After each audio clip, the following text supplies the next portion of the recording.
नमस्कार, मैं हूं आपके साथ लवीना राज और स्वागत है आपका महाराष्ट्र वीकली में। नजर डालते हैं महाराष्ट्र की उन बड़ी खबरों पर जो इस हफ्ते सुर्खियों में रही। महाराष्ट्र में मुख्यमंत्री देवेंद्र फडणवीस के नेतृत्व में कई ऐसे कदम उठाए जा रहे हैं जो मील का पत्थर साबित हो रहे हैं।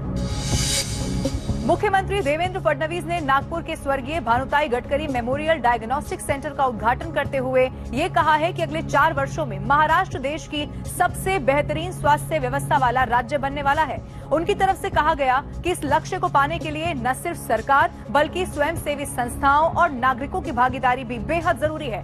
मुख्यमंत्री ने ये भी घोषणा की है कि सिकल सेल, थैलेसीमिया और एनीमिया जैसी गंभीर बीमारियों के लिए एक विशेष नई योजना तैयार की जाएगी, जिससे इन बीमारियों का महंगा इलाज गरीबों को मुफ्त में मिल सकेगा। उनकी तरफ से कहा गया कि अब भारत में बने एमआरआई और सीटी स्कैन जैसे उपकरणों के इस्तेमाल से इलाज का खर्च भी कम हो सकेगा। सरकार महात्मा फुले जन आरोग्य योजना को और प्रभावी बनाने के लिए इससे और ज्यादा अस्पतालों को जोड़ रही है।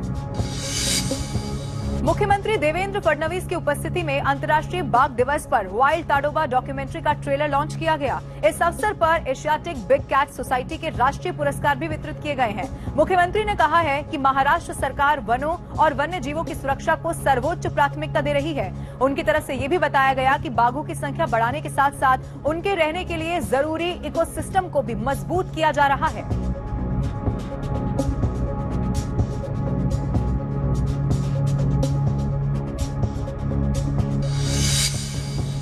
मुख्यमंत्री देवेंद्र फडणवीस ने वस्त्रोद्योग और ऊर्जा क्षेत्र की चुनौतियों को हल करने के लिए एक विशेष समिति गठित करने के निर्देश दे दिए। सामाजिक न्याय, आदिवासी विकास और ओबीसी कल्याण विभाग की सूद गिरनियों को आर्थिक सहायता देने के लिए एक समान मानक बनाए जाएंगे। आपको ये भी बता दें, इन सूद गिरनियों को विभागीय बजट से अतिरिक्त फंड दिया जाएगा। सौर ऊर्जा से जुड़ी दिक्कतें दूर करने के लिए टेक्निकल कमेटी बनाई जाएगी और इसके साथ ही सहकारी सूद गिरनियों को मिलने वाले कर्ज पर ब्याज सब्सिडी योजना को विस्तार दिया जाएगा। फडणवीस ने यह भी बताया कि इन योजनाओं से वस्त्रोद्योग को मजबूती मिलेगी और रोजगार के नए अवसर भी तैयार हो सकेंगे। मुख्यमंत्री देवेंद्र फडणवीस ने नागपुर शहर के विकास के लिए 25,567 करोड़ रुपए के प्लान की अब घोषणा कर दी है। ये प्लान ट्रैफिक व्यवस्था, पैदल यात्रियों की सुविधा और मेट्रो बस कनेक्टिविटी जैसे विषयों पर केंद्रित रहने वाला है। शहर में नए रास्ते, चौकों का विस्तार और बस स्टॉप के साथ साथ मेट्रो स्टेशन से कनेक्ट होने वाली पब्लिक ट्रांसपोर्ट सुविधा इससे विकसित की जाएगी। इधर आपको ये भी बता दें, सीएम फडणवीस ने अधिकारियों को निर्देश दे दिए हैं कि नागरिकों की राय लेकर इस प्लान को अंतिम रूप यहां पर दिया जाएगा।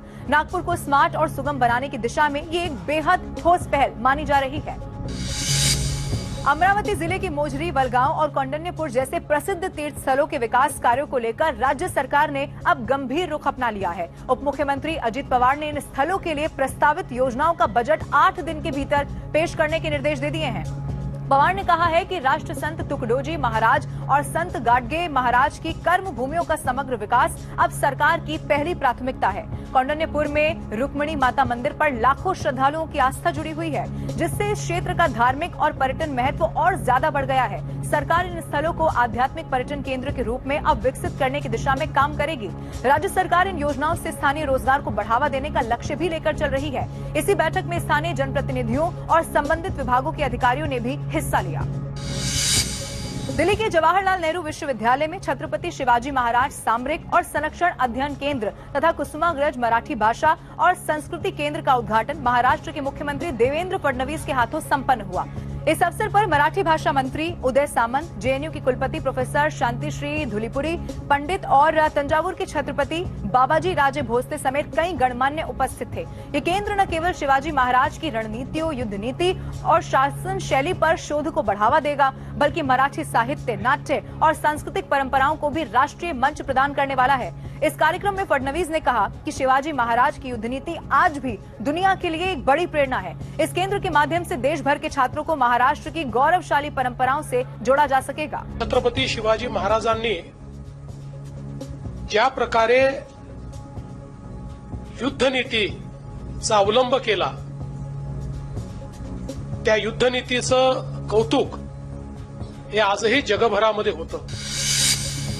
महाराष्ट्र वीकली में इस सप्ताह बस इतना ही। राज्य की संस्कृति और विकास से जुड़ी हुई महत्वपूर्ण खबरें हम आप तक लगातार इसी तरह पहुंचाते रहेंगे। अगले हफ्ते भी देखना ना भूलिए महाराष्ट्र वीकली।